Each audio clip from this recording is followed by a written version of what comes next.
So abantu rero birirwa babaza ibyo kibazo nizere ko munyuzwe ntago ngenda umutinganyi nta nubwo nteze kuba umutinganyi nimbona boyfriend kandi nta nuwo mbwiye ngaze kuntereta rero attention ntago sinshaka nuza kuntereta kumbuza uri umutinganyi none uri ntushaka nabagutereta nshaka ngewe nkunda umuntu nikundiye man naga ari ngo kugira ngo bankunde kukize nge ntago ukunda ngutereta uzajya witeretera rero bitwaye iki sari ikibazo simwavuze ko ari uburinganire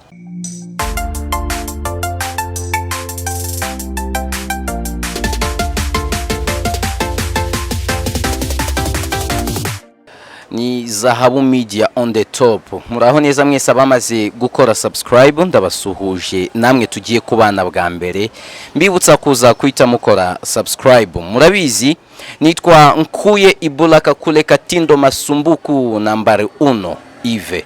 Ndi cyamamare by'umwihariko mu gipangu ntuyemo. Aya mashusho arafatwa na Khalifa Lion.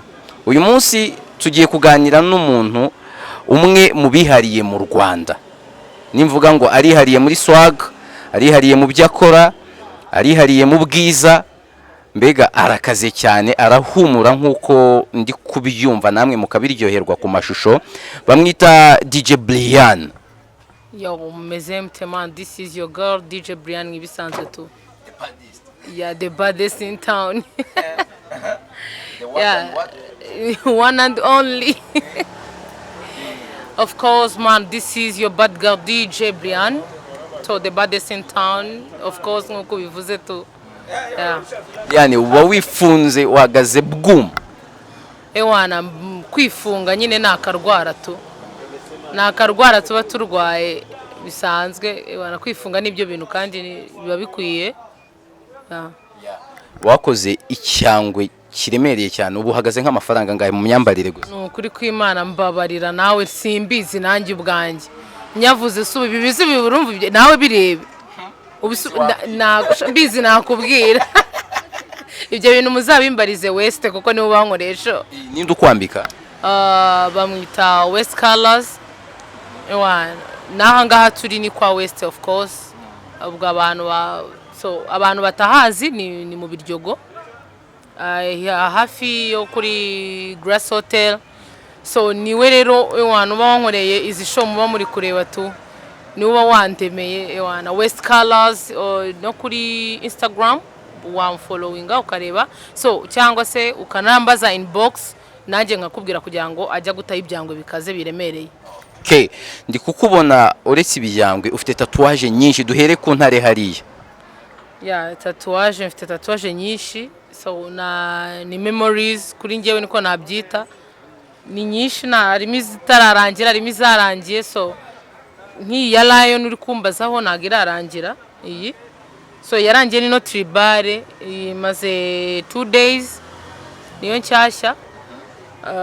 Ina blessed Lion ntago irarangira. So ibi ngibi ni bijyanye n'umuziki gusa nibyo biri hano. Sibyo ko ari izina ry'umwana wanjye. So ibindi ni bijyanye n'umuziki. Yeah. DJ Brian ufite tatouage nyinshi cyane ku maguru ndi kubona igisiga ku kaguru k'iburi. Yeah, nago kirarangira nago ari igisiga ni B isobanura Brian ifite amababa. So nayo nago irarangira urumva rero iyo mfite tatouage zitararangira birangora kuzisobanura. Yeah. Ndifuza kuzaza zose zararangiye nabonye ufite n'izindi nyinshi mu nte. Vuba cyane kabisa. Ubwo ndimo ndashaka ukuntu iyo mbonye umwanya ntari mu kazi nafite ibindi bintu bimugishije ngerageza uburyo bwose njya no mu byatatu. Waruvuze ngo muri tatouage zawe harimo isobanura umwana kugira tuve ku byatatu tujye ku bindi. Izina ry'umwana wanjye ririmo ryonyine. Ntago izindi ndateganya kushyiraho zerekeranye n'umwana wanjye ntago ndabikora. Ubwo nzabikora. Okay, bamwita DJ Brian umwe mu ba DJ bakaze hano mu Rwanda. Umuntu ashobora kwibaza ngo uretse uyu DJ Brian tubona muri muzike, DJ Brian uvanga imiziki, ubundi DJ Brian ni muntu ki hanze ya disque na turntable? Okay, DJ Brian uri out y'akazi. So ni umukobwa uri hambo niko nabyita. Ndi hambo nkunda gusabana n'inshuti zanjye kuganira. Ibindi bintu mba ndimo ntari gukora ni ibintu bijyanye no gufasha abana. So ndumva nibyo bintu Brian yatari mu kazi k'ubu DJ abaherereyemo. Fasha abana bande kufite uwawe umwe. Yeah, mfite uwanje umwe ariko dufite abantu twishyize hamwe dufasha abana babana n'ubumuga, so dufite ababikuriye bari hanze n'abaterankunga, ubwo ni nk'abaterankunga nyine niko navuga. Ndumva ni ibyo bintu umuntu akora iyo ari inyuma yo kudija nyine ni ibyo umuntu aba arimo, tukaganira n'abo bantu uburyo abo bana bafashwamo, ni ibyo ngibyo tuba twibereyemo. Uyu munsi muri corona ntabwo muri kudija, utubari turahagaze, amabuwate arahagaze, nta bitaramo bihari. Ubuzima bw'umudije by'umwihariko DJ Brian buhagaze gute? So ni fresh ntago navuga ngo ni bwiza cyane kuko twagiye duhagarara mu kazi, ntago turimo turakora, ariko sinabubi kozo ntago tuba dushingiye ku kazi k'ubudije gusa, umuntu afite n'ibindi bintu akora ku ruhande. Urumva rero ntago bingora cyane. Yego birangora kubera yuko ubwo wenda hari iyo watakaje ikintu naho waba waratakaje 1%, urumva ko bari ikibazo, ariko ubundi ntago ari ibintu biremereye byatari. Muri aka kazi k'ubudije ububona navuga ngo nakazi gafite isura kigafite agaciro ki ku isoko ryo mu Rwanda? So ku isoko ryo mu Rwanda bifite agaciro, ariko bitewe na discipline ubijyanyemo. So iyo bijemo nabi bikugendekera nabi, iyo bijemo neza bikugendekera neza. Wabije mute? Je nabijemo fresh kuko nari nabitekereje umushinga nawizeho fresh kabisa. Nabanje kubyigaho mbona ko bijyamo, so ntago rero nigeze mbihubukira. Niyo mpamvu ngiye kuri ngewe tumba mbona ari akazi keza karyoshye kagutunga anytime wabyitwayemo fresh tu. Ni akazi gakorwa nijoro mu masaha y'ibicuku, rimwe na rimwe mu tubara abantu twanavanze amayoga atandukanye. Nta gihe nk'abantu cyane cyane ab'igitsina gabo akwitiranya akavuga ati ari kubanza uyu muntu nanamucyura nkanamusagamba. Ibyo bintu biterwa n'ukuntu wigaragaje. So kenshi bakunda kubimbaza, ariko ukuntu wigaragaje ni nkuko n'undi muntu ashaka gusagarira mu kazi kawe. So iyo ugiye rero ufokasinga ku kazi kawe, ukagenda witwaye nk'umuntu uri mu kazi kawe, byanga byakunda umuntu arakubaha. Ko ngiye ntago uzansanga ndi gukorera amafaranga yanjye, nugura round nanjye ngure round, nese uzahera yo nsuzugura. Ariko ninza nigize ibintu byo gushaka kugira ngo nyine umve ko narya ku mafaranga yawe yonyine, so ugomba kunekinga like a beach. Rimwe na rimwe ukanambwira ngo dutahane kandi bitari ngombwa. So rero no kuvuga ngo umuntu abagomba kukubahira akazi ukora, iyo asanze uri more serious mu kazi ukora nta n'ikintu yaza kubaza bro, ndabeshya se. Kubanza winjiza gatubutse. Kubera iki? Mba nimba umuntu ashobora kugura round nawe ukagura indi ntihagire ugukangisha uduceri. Ntabwo ari ibintu birenze, bitewe ngiye magira gatazagira n'umuntu umenyera. Niba uguze round se ngiye mfite ibiceri kuki ntayikugurira? Ufite n'abantu ufasha? Simbafasha ngiye nyine. Ni timu nini, ntago ari ngiye nyine, koze ngiye nyine ntago nabishobora. So n'ubu ngubu hari umuntu ukeneye gutera inkunga abo bana babana n'ubumuga, sibyo? Bafite ubumuga plutôt, ndumva yadufasha akasanga inbox akambaza nkamuha more informations nawe akadufasha. N'umutima w'urukundo gufasha, ntago ari kuvuga ngo ufashe kuko ntago dufite ibya mirenge, nta bintu birenze dufite, ahubwo bisaba kuba ufite umutima. Ushobora no kudafasha umuntu ngo umuhe amafaranga, ariko ukamuganiriza akumva ko ari umuntu nkawe, akumva ko ari kumwe nawe, muri kumwe. So ntago gufasha ari ibintu bya danger. Yego, ni DJ Brian turacyagenda tuganira. Nubwo mukanya wabikomoje ariko ndabikugaruraho urihangana. Numvisha usa nkaho uri mu ntambara y'abantu baba bafite perceptions cyangwa imyumvire itari yo kuri wowe. Hari abantu abona umuntu umeze nkawe kuwambaye akatavuga riya ni indaya, cyangwa akabona ati n'ubundi style ze zirasa nk'iz'abahungu n'umutinganyi. Uri iki muri ibyo? None se nawe urambajije ngo ndi umutinganyi bro? Mariga abantu barabimbaza, namwe ndabibona muri commentaire mujya mubivuga, ariko ikintu cyo nakubwira cyo nago ndi umutinganyi ngewe. Kuba nambara nk'abahungu wenda se lifestyle yanjye rimwe na rimwe kabiri y'abaji, nago bisobanura yuko ndi umutinganyi.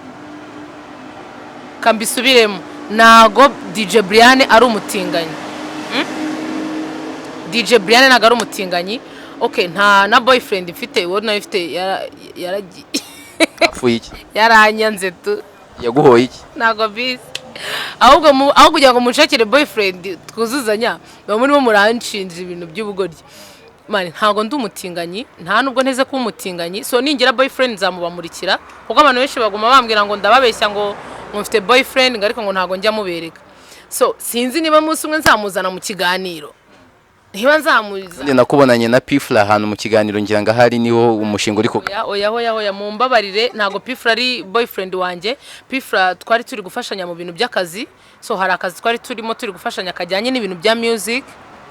Ntago ro Pifla njyewe ni G yanjye byasa no muri genge yanjye, ntago rero ari umugabo wanjye nta nubwo ibyo bintu biranigera bibaho mu kiganiro cyanjye nawe. So abantu rero birirwa babaza ibyo kibazo, nizere ko munyuzwe. Ntago ngenda umutinganyi, nta nubwo nteze kuba umutinganyi. Nimbona boyfriend kandi nta nuwo mbwenga ze kuntereta, rero attention, ntago sinshaka nuza kuntereta kumbuza. uri umutinganyi none uri ntushaka nabagutereta? Nshaka ngewe nkunda umuntu nikundiye man, ntago ari nko kugira ngo bankunde kuko se nge ntago ukunda ngutereta. Uzajya witeretera rero bitwaye iki sari ikibazo mwavuze ko ari uburinganire? wabuze umutipe wakiteretera nimba udakunda abatipete? Oya nyine ngewe ntago ari kuvuga ngo naramubuze, ntago ahubwo ndabona uwo twuzuzanya. Koze ngewe navuze ko umutipe tugomba gukundana agomba kubanza kwakira lifestyle yanjye mbamo, akabanza akayemera. Niba Brian yambara nk'abahungu akabyemera, niba Brian agenda nk'abahungu, niba Brian akunda ibintu by'abahungu akabanza akabyemera, akambwira ati ngewe rwose I'm proud of you baby kabisa, ngomba kugwamo kuri iyo lifestyle yawe. Ariko ibintu byo kumbwira ngo nsanze niyambara kigangster nguje umbwira ngo nintema akajipo, ntago ibyo bintu byazashoboka. Ntago wakambara ijipo? Oya ntago bishoboka. Ese dusoza ku iyo ngingo y'ubutinganyi, ujya ugira feelings z'abajama ukumva urifuza igitipe? Feelings z'abajama nkumva bashaka nk'umutipe wa mwajya mu rukundo. None sindi umukobwa wese uri kumbona ndi umuhungu? Nuri umukobwa ariko nubundi nabo babatinganya bari abakobwa. Nese ubu ahantu handitse ubutinganyi, nta na tatuwaje y'ubutinganyi mfite. Anyway ngewe okay, feelings ndazigera zo kuba nakundana n'umutipe, kuko nubundi nari nsanzwe mfite boyfriend wanjye tuza gushwana bitewe wenda nibazo tutumvikanyeho, turatandukana bitewe wenda se nuko tutigeze duhuza. Hari ibyo tutahuje nyine byo mu rukundo, nawe murabizi ko ari ibintu bigoye. So twaratandukanye, ubwo negereje Imana nibipanga neza tunkabona undi, nubundi nzababwira ko mufite. Twari twavuze ku bintu bibiri duti bamwe bashobora kubona izo style zawe na lifestyle yawe akaba yavuga tubanze uyu muntu ari umutinganyi cyangwa ari indaya, nta bandi bajya bagufata gutyo? Okay, ntago ndabona umuntu ngewe untekinga like a prostitute, ntago ndamubona. Ntago ndamubona kabisa pe. DJ Brian uri umumama w'umwana, abantu umunsi wa mbere ubona utwite nta mugabo ufite, ntabwo byagushyize mu byago ko abakobwa benshi bikunze kubatera stress akaba yanashyira pressure ku mutipe wamuteye inda akamubwiye njyana cyangwa abandi, kuki utatekereje cyangwa kuyikuramo nkuko bamwe babikora? None se ngewe hari umuntu wakubwiye se yuko ngewe natwise nafite umugabo, cyangwa hari numvisha ayo makuru? Nanjye kambanze nkubaza, hari abantu baba barabyumvishe. Mu divorce? Ntago ndi umudivorce, nta nubwo nigeze nwita nafite umugabo. So umuntu wanteye inda twari turi kumwe, nubundi niwe wanekingaga care cause nari nwite, ntago nari mbimenyereye. So niwe rero wanekaga care, ariko ntago ari uko twabanaga nk'umugore n'umugabo, ko ntago twese dusezerana, sibyo? Twabanaga cause ndamutwitiye kandi agomba gutekinga care umwana wiwe, nanjye kandi umufitiye uwo mwana wiwe. So ntago rero ngiye nigeze ntwarira iwacu, attention rwose mu nambabarire. Aho mu mubabarire ababitekerezaga gutyo, uvuze icyo kintu cyuko mwabanaga nk'umugabo n'umugore ariko mutarasezeranye, gihura n'ikindi nibazaga, hari ukuntu umuntu yarebye swag zawe, ukuntu witwara, abona uri nk'umuntu ufite ibisanira n'imico ya kizungu, umuntu waba yarabaye hanze, bihurizo n'amaposte yawe menshi ukunda gupostinga abahanzi bo hanze, waba uri umuntu wabaye hanze by'igihe kinini cyangwa ufite ama connection cyane? Okay, usibye ko kuva najya kwiga muri secondaire ntago nize niga hano mu Rwanda. So nabanje kwiga i Burundi, njya South Africa, mvayo ngaruka muri Kenya, ndumva ari naho nabaye igihe kinini. Mva muri Kenya nza hano mu Rwanda. So urumva rero ntago hano mu Rwanda ndumva ngiye uyu mwaka no wa gatanu niba atari wa gatandatu ndi hano mu iki gihugu.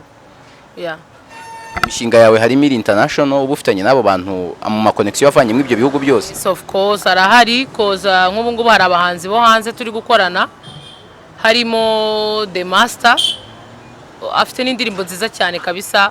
Wajya kuri YouTube kandikamo The Master wabonamo indirimbo ziwe, ukajya no kuri Instagram ukamufollowinga handitsemo Faustin The Master bifatanye official. afite indirimbo nziza cyane, so niwe turi gukorana bya hafi cyane muri no minsi. Hari n'undi muhanzi nawe afite indirimbo, nawe dukorana bya hafi, yitwa The Flipper, afite indirimbo ya Golo inanari hanze, ifite n'amashusho, ifite ari ama videos agenda afatwa y'amashusho meza asa neza. So nawe mwakora subscribe kuri account, kuri YouTube channel yiwe, mukanamufollowinga kuri Instagram, yitwa The Flipper. Ni umuhanzi afite indirimbo nziza, nawe mwazireba. So The Master rero we, The Master afite indirimbo nyinshi zirenze imwe, afite n'indirimbo nyinshi nziza, harimo Fall, harimo Embraced. Izo zose mwazireba mukana followinga cyane cyane, kuko tuba dukeneye inkunga z'abantu, sibyo? Tuba dukeneye inkunga zanyu nkuko namwe wenda mushobora kudukenera. So mukamufollowinga, sabo bonyine, wenda abo ngabo nabo hanze, hari n'abandi dufatanya kwiga mu bintu byo kudija, nabo bashaka ubwo bufasha, kuko nanjye hari abundi bufasha mba nkeneye kuri bo, nkababaza bakanyereka, nanjye se bakambaza nkabereka. Ariko saba gusa hari nabo hano mu Rwanda, harimo The Switch, bafite indirimbo yitwa Move Your Body nziza cyane, nayo mwakora subscribe, mukanatanga n'ama like yanyu ku ndirimbo zabo. So mukanaba followinga, ndumva ari abo ngabo, ariko kabisa mujye mudufasha, ko tuba dukeneye inkunga zanyu. Abo bahanzi mukore ama subscribe, mubahereza ama like yanyu, mu liking ibintu byabo, munaba following kuri Instagram, kuko muba muri kumfasha nabo muba muri kubafasha, kandi natwe tuba turi kugira ngo tubahereze ibyiza mubasha kumva muri mu rugo. Bamwita DJ Brian. Na amafaranga angahe make yaba yarakoreye mu kazi ko kudija? Amake cyane kurenza ndi nago naba nyibuka pe, kuko nagiye mbona ibiraka byinshi, bimwe na rimwe, bimwe nkabona amafaranga, bindi nkabonamo make, bindi nkabonamo menshi. So nago ngiye gukora icyegeranyo, none nabyabanza kumfata umwanya wo kugenda nibuka aho nagiye nkorera, kugira ngo nigende nibuka amafaranga nagiye makura, gusa si make. Show imwe wazituyemo menshi ukavuga utaya niyo menshi nazituye muri show imwe ni nkangahe? Ni show, okay, semana yanjye nago nabyibuka bro, kuko mba narabugiye mbona amafaranga n'ukuri k'Imana menshi, simgende mbyibuka bimwe na bimwe. Turagana ku musozo, niki Brian akumbuye kuri ex we? Nta na kimwe kumbuyeho, akareka uzumu ex wamugombora iki, reka waba yarabaye expired bana. Ahubwo amafite ibyifuzo by'uwo nifuza uwundi mushyashya, nawe rwose kuri ex wanjye rwose waguhamagaye akakubwira ati Brian wari sheri wanjye mutima, ndumva ntameze neza rwose, ntiza nk'icumi ntago wamusendingira? Yamuha cyane, kuko aba ex wanjye ngiye bose turavugana.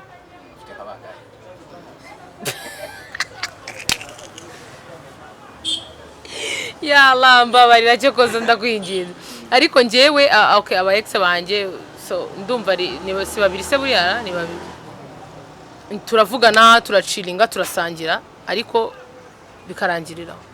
Brian, mfite amakuru ko hari abahanzi batangiye kwifuza ko wabafasha mu mavideo y'indirimbo zabo. Ni indirimbo utajyamo, n'indirimbo yabimeze gute, cyangwa umuhanzi utagira muri clip no wabakora umuziki umeze gute? Okay, nawe ahubwo ngewe umuntu nagira muri video nuwantege, kuko ndi bwambare, wowe ntago namugira muri video. Ariko niba umuntu afite video kandi biterwa na video ngiyemo nanone, so ese ngiye gukora iki? Ngiye kubyina ntago ngenzi kumansura, ngiye gukora iki? So niba ari ugucuranga ndajyamo, niba ari gukora iki ndajyamo, ariko atantegetse ibyo kwambara, akandika ngewe nkazana drip zanjye nateguye kujya muri video. Nujya nko gushaka umugabo ntushobora kuzakora nk'agashya ukagenda n'ubundi wambaye style ku munsi w'ubukwe za kigangster, kwa kundi drip nkizi? Ni nako bimeze, kandi nanjye no mu gutumira mu bukwe bwanjye nzatumira ama gangster gusa, nakama nayo nzigera ntumira mu bukwe bwanjye. Duhe nk'iyo shusho ukuntu uzaba wambaye ku munsi nk'uwo. Ntago mbizi pe, na West, ahubwo West nugaruka tuzakorana ikiganiro, ambwira ukuntu azanyambika. Ni West uzakwambika? Na kabisa West kuri mariage yanjye, ahubwo si niba muzaza mukamukoresha ikiganiro mukamubaza ngo Brian uzamwambika gute, ntago mbizi, ariko kuri mariage ni ugutumira aba gangster banjye, nta kama nayo nshaka mu bukwe bwanjye, nta kajuga, urumva hazazamo amaniga amagangster yanjye West nyine ubwo nazana y'icyango cya mariage n'umugabo wanjye nukuzaza tugahagarara ngo West turemere utwambike nk'abantu bagiye muri mariage. Inzozi zo kureba ubwo bukwe bwa mbere bw'abantu bambaye amatimba tatuwaje nyinshi metijana. Umva wabonye wana nubwo ngubwo. Reka dusoze ikiganiro Brianna twiyereka mu maso atambaye rinete. Yalla. Kuki mwumva mwabinkora wallahi cyo kuza. Ya umva nago ngiye ngundi zuba ariko tuna n'ibintu birenze birimo. Bakoze cyane. Murakoze namwe. Yakoze cyane DJ Brianna yabivuga neza ndakubwira ati the baddest in the town. Yes, of course, one and only. Yakoze cyane kandi Khalifa Lion yadufashije ku mashusho meza cyane uyu munsi mwabibonye ko yagiye akora ibintu bya bien. Arakoze cyane nawe wese twabanye muri iki kiganiro. Ngewe nitwa Nkuye Ibulaka Kule Katindo Masumbuku nambare 1 Ive.